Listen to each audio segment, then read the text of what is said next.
하지만 2019년도 새해 첫 주일 예배를 드리는 여러분들을 주님께서 축복하여 주시고 인도하여 주실 것을 믿습니다. 아멘. 우리 옆 사람과 인사하겠습니다. 주님이 함께 하실 겁니다. 주님이 함께 하실 겁니다. 예수님 주변에는 늘 많은 사람이 있었습니다. 예수님께서는 그들을 가르치시고 먹이시고 또 고치셨습니다.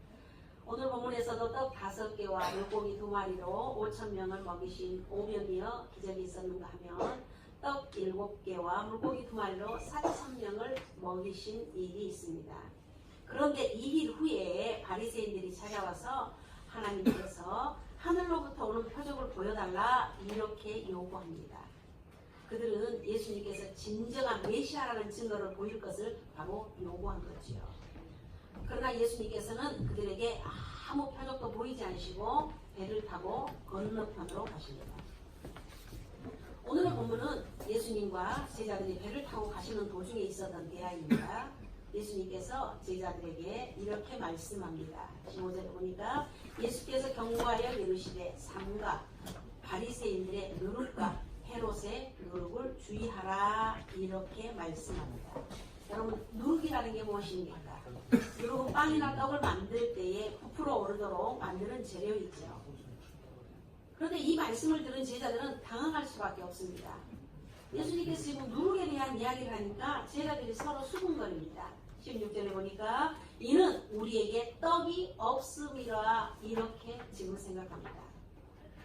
예수님께서 누룩에 대해서 말씀하시니까 바로 제자들은 자신들이 방금 오병이어 기적을 통하여서 남았던 그 떡, 또 4,000명이 먹고 남았던 그 떡, 그걸 가지고 오지 않은 것을 지금 생각한 것이며 바로 예수님이 누룩에 대한 이야기를 하니까 서로 얼굴조로 바라보면서 수군거립니다.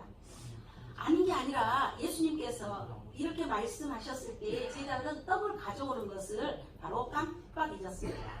배에는 떡이 하나밖에 없습니다.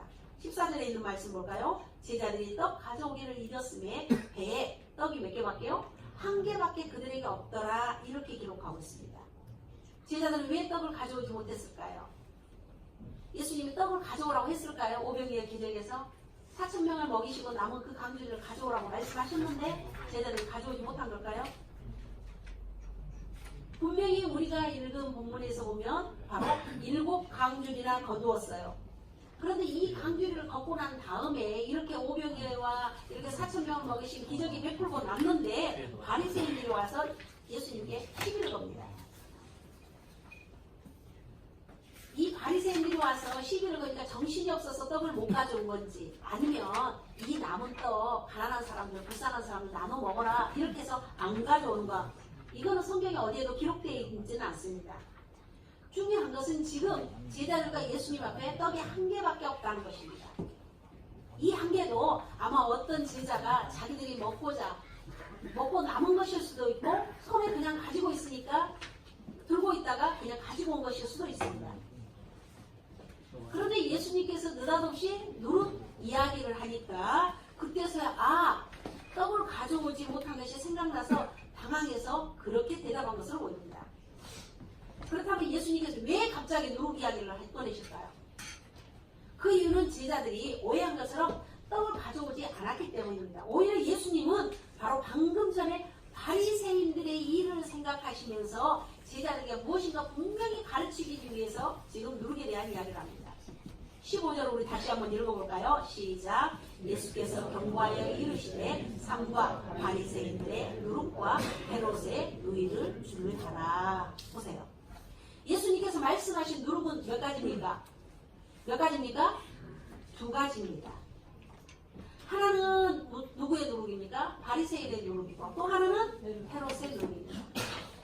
자, 하나씩 생각해 봅시다. 바리새인의 누룩이라는 것은 어떤 것일까요? 이미 앞에서 본 것처럼 바리새인들은 예수님께 무엇을 구했죠? 하늘로부터 오는 표적을 구했어요. 즉 예수님이 당신이 정말 메시아라고 한다면 그 증거를 보여주라 이렇게 말합니다. 그런데 예수님께서 표적을 보여주셨어요? 안 보여주셨어요? 아무것도 보여주지 않았습니다.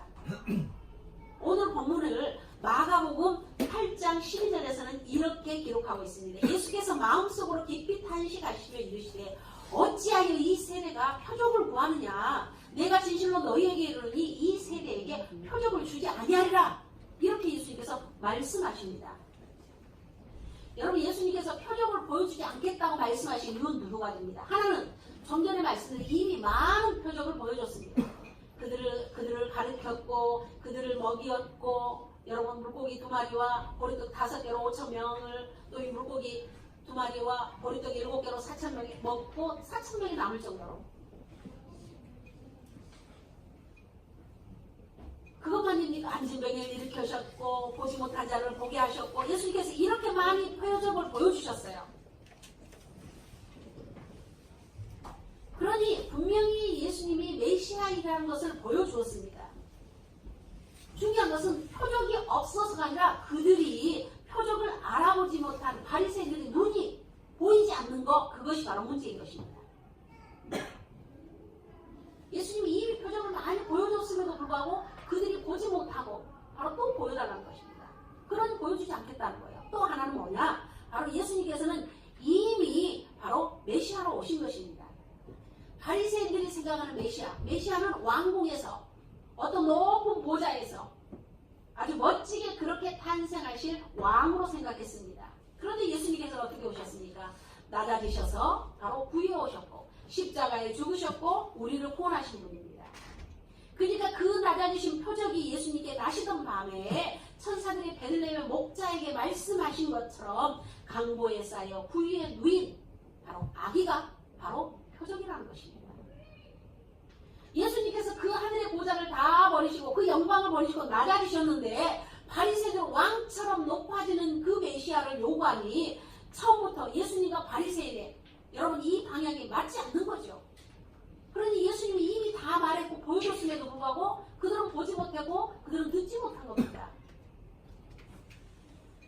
어쩌면 바리새인들은 이미 자기들이 딱 만들어 놓은 틀에다가 예수님을 그 틀 안에 집어넣으려고 하니까 여러분 이게 안 되는 거죠. 바로 이처럼 바리새인의 누룩이라 하는 것은 어떤 거냐? 이들의 이중성과 경직성을 나타내는 표현입니다. 이미 메시아가 오셔서 자기들 앞에 계시고 그분이 정말 하나님의 사랑과 능력을 보여주심에도 불구하고 그들은 영적으로 경직되고 교만한 나머지 이 놀라운 것을 바라보지 못하는 이 바리새인들의 문제를 예수님께서 심각하게 여기셔서 바리새인의 누룩을 주의하라 이렇게 말씀하신 것입니다. 그런데 이 바리새인들을 보세요. 자기들이 정말 정통한 사람들이고 성경을 정말 많이 하고 의로운 사람이라고 생각합니다. 그렇기 때문에 예수님께서 제자들에게 바리새인들의 그 가르침, 그 잘못된 길에 빠질까 염려돼서 바리새인들의 누룩을 조심하라 이렇게 말씀하신 것입니다. 자, 바리새인 누룩을 조심하라고 했습니다. 그들의 이중성, 그들의 경직성. 두 번째는 누구의 누룩을 조심하라고 합니까? 헤롯의 누룩을 조심하라고 합니다. 같은 내용을 기록한 마태복음 16장 6절에 보면요, 헤롯이 누룩 대신에 사두개인의 누룩이다 이렇게 기록하고 있습니다. 이렇게 다르게 기록되어 있지만 내용은 동일합니다. 헤롯의 누룩이나 사두개인들의 누룩이 같은 이유는요, 그 누룩은 아주 현세적이에요. 세속적인 그 이유이기 때문입니다. 헤롯 가문은 당시 로마 황제의 바로 위임을 받아서 유대를 다스리고 있습니다. 그들은 하나님의 뜻이나 어떤 거룩한 삶 따위에는 관심이 없습니다. 오로지 그들의 관심은 뭐냐? 바로 세상적인 권력과 부와 명예에만 관심이 있었어요. 오죽하면 헤롯 안티파스가 여러분 자기의 정욕에 따라서 자기 동생의 아내인 헤로디아를 끌어들여서 결혼합니다. 그러니까 이 사두개인들, 바로 이 헤롯의 사람들은 이 세상에서 잘 먹고 그냥 잘 살고 자기의 욕망을 채우는 것이야말로 최고의 선이다 이렇게 생각하는 사람들입니다. 이 사두개인들, 여러분 귀족들의 권위를 대변하는 일종의 정치 집단입니다. 심지어는 산헤드린 공회를 장악하고 있었어요. 그들은 철저한 현실주의자입니다. 그러니 하나님의 나라에 대한 천국에 대한 이야기 내세도 관계없습니다. 천사도 믿지 않습니다. 부활도 믿지 않습니다. 오로지 이 세상에서 부귀 영화만 누리는 것에 관심이 있습니다. 그러니 여러분 이들은 성공을 위해서는 수단과 방법을 가리지 않습니다. 자기들이 취해야 될 것들은 자기의 형제라도 자기의 부모라도 언제라도 칼을 들이댈 수 있는 사람. 바리새인들이 종교적인 아집과 교만에 빠진 사람이라고 한다면 이 사두개인들이나 이 헤롯의 집단은 거룩한 일에는 관심 하나도 없고 눈앞에 보이는 욕망에 도취되어 있는 사람들입니다. 그렇기 때문에 예수님께서는 제자들이 바로 바리새인들이 가르치는 그 길에 갈까봐 아니면 헤롯의 집단이나 사두개인의 집단으로 갈까봐 너희들이 바리새인의 누룩과 헤롯의 누룩을 주의하라 이렇게 경고한 것입니다. 그런데 문제는 이러한 잘못된 누룩을 바리새인이나 헤롯이나 사두개인들만 가지고 있는 것이 아니라는 것입니다. 그거 가르치는 지금 예수님 앞에 앉아있는 제자들도 그대로 그런 누룩을 가지고 있습니다. 이게 문제입니다. 그러면 제자들이 품고 있는 누룩은 어떤 걸까요? 그것은 한마디로 불신앙이라는 누룩입니다. 예수님은 제자들을 책망했습니다. 그런데 그 책망은 너희들이 왜 떡을 안 가져왔냐? 이것을 묻는 것이 아닙니다. 너희들이 지금 정말 방금 전에 있었던 그 모든 일, 예수님이 그렇게 기적을 베푸는 모든 일을 다 잊어버리고 믿음이 없는 모습을 보이는 데한 책망인 것입니다. 여러분 방금 배를 타기 전에 어떤 일이 있었다고 그랬죠? 떡 7개와 물고기 2마리로 무려 4,000명이나 되는 많은 사람들을 배불리 먹였습니다. 제자들이 그 떡 7개를 가지고 사람들에게 나눠줬습니다. 물고기 2마리로 사람들에게 나눠줬어요. 자신들도 그 떡을 먹었습니다. 그런데 지금 제자들이 고민하는 건 뭡니까? 예수님이 누룩에 대한 이야기를 하니까 떡 가져오는 것을 잊어버려서 걱정하는 것입니다. 아니 수천 명도 먹이시는 예수님이 자기 앞에 있는데 무슨 걱정입니까? 설령 떡을 가져오지 않는다 할지라도 예수님께서 그들을 굶기시겠습니까? 5,000명도 먹이고 12광주리가 남고 4,000명을 먹이고도 떡이 남았는데도 그러기에 예수님께서 질문하신 그 의도를 잘 모르는 거예요. 그렇기 때문에 예수님께서 꾸짖습니다. 여러분 19절과 20절 보세요. 내가 떡 5개를 5,000명에 떼어줄게 조각 몇 바구니를 거두었냐? 제자들이 대답합니다. 왜 그 자리에 있으니까? 12바구니입니다 말합니다. 한 가지 갖고는 안 돼요. 한 개 더 묻습니다. 7개를 4,000명에 떼어줄 때 조각 몇 광주리를 거두었느냐? 뭐라고 대답합니까? 7광주리입니다. 이렇게 말합니다. 아니 한 번도 아니고 2번씩이나 이렇게 놀라운 기적을 경험했는데 아직도 제자들이 떡에 대한 기적을 떡 걱정을 하고 있으니 예수님이 얼마나 팍팍하고 이렇게 책망하실까요? 이런 제자들의 모습은 눈이 있어도 보지 못하고 귀가 있어도 듣지 못하는 사람들과 똑같습니다. 여러분 17절과 18절의 말씀을 보십시오. 예수께서 하시고 이르시되 너희가 어찌 떡이 없으므로 수군거리느냐? 아직도 알지 못하며 깨닫지 못하느냐? 너의 마음이 둔하냐? 너희가 눈이 있어도 보지 못하며 귀가 있어도 듣지 못하느냐? 또 기억하지 못하느냐? 예수님이 책망합니다. 사랑하는 여러분, 제자들의 문제는요, 떡을 가져오는 것이 문제가 아닙니다. 떡 가져온 것을 잊어버린 게 문제가 아닙니다. 제자들의 진정한 문제는 어떤 거냐? 예수님의 능력을 믿지 못하는 태도를 예수님께서 지금 꾸짖은 것입니다. 여러분 우리들도 제자들과 다를 바가 하나도 없습니다. 2018년도를 살아가면서 이런 생각들을 할 때가 많이 있겠죠. 여러분 이 떡이 무엇이겠습니까? 자신이 가지고 다니면서 배를 채우는 인간적인 양식을 이야기합니다. 한마디로 우리가 가진 삶의 모든 방식을 통칭하는 것이라고 할 수 있습니다. 그래서 우리는 살아가면서 예수를 믿는 사람이라고 하면서도 어려운 일을 만날 때마다 힘들 때마다 내가 떡을 가져오지 않아서 여러분 이렇게 생각할 때가 많습니다. 이 말은 한마디로 다시 말하면 쉽게 이야기하면 내가 배우지 못해서 내가 가진 것이 없어서 내가 건강하지 못해서 내가 돈이 없어서 내가 다 자식 교육을 잘못시켜서 내 몸이 약해서 아이고 세월을 너무 잘못 만나서 그래 이런 말들입니다. 물론 이런 넋두리 일리 있습니다. 맞죠? 그러나 여러분 그런 문제보다도 더 심각한 것은 뭐냐? 우리가 예수님 앞에 믿음을 가지고 오지 못하는 거 이게 바로 문제입니다. 광야의 이스라엘 백성들 보십시오. 그들이 애굽에서 나올 때에 뭘 가지고 나왔습니까? 저금통장 들고 나왔습니까? 엄청나게 많은 여러분 곡식을 싣고 나왔습니까? 아닙니다. 가루 반죽 조금 가지고 나왔을 뿐입니다. 여러분 출애굽기 12장 34절 보세요. 그 백성들이 발교하지 못한 반죽, 발교가 뭡니까? 발효되지 않은 딱딱한 빵이죠. 그릇을 바로 옷에 싸서 어깨에 매니라 이렇게 말합니다. 보잘것없는 여러분 반죽 그거 여러분 그릇을 여러분 옷에 싸가지고 어깨에 옷이 얼마나 큽니까? 아무리 커도 여러분 우리가 등치가 크다고요? 한 150 사이즈 옷 입습니까? 아니잖아요. 여러분 그 반죽으로 그들은 떡을 해 먹습니다. 그것이 12장 39절에 보면요. 그들이 애굽으로부터 가져오고 나온 발교되지 못한 반죽으로 무교병을 구웠으니 이는 그들이 애굽에서 쫓겨남으로 지체할 수 없었음이며 아무 양식도 준비하지 못하였음이었더라. 이렇게 기록하고 있습니다. 여러분 아무 양식도 준비하지 못하였다. 이렇게 기록했습니다. 여러분 옷에 싸가지고 온 그 반죽 빵을 만들어서 며칠이나 먹을 수 있을까요? 그들이 광야에 몇 년 있었죠 여러분? 40년 있었습니다. 여러분 금방 여러분 곡식은 떨어졌을 겁니다. 그렇다면 광야에 40년 동안 그들이 뭘 먹고 살았나요? 하나님께서 만나와 메추라기를 먹여주셨습니다. 출애굽기 16장 13절에서 15절 말씀 보십시오. 저녁에 메추라기가 와서 진을 덮이고 아침에는 이슬이 진 주위에 있더니 그 이슬이 마른 후에 광야 지면에 작고 둥글며 서리같이 가는 것이 있는지라.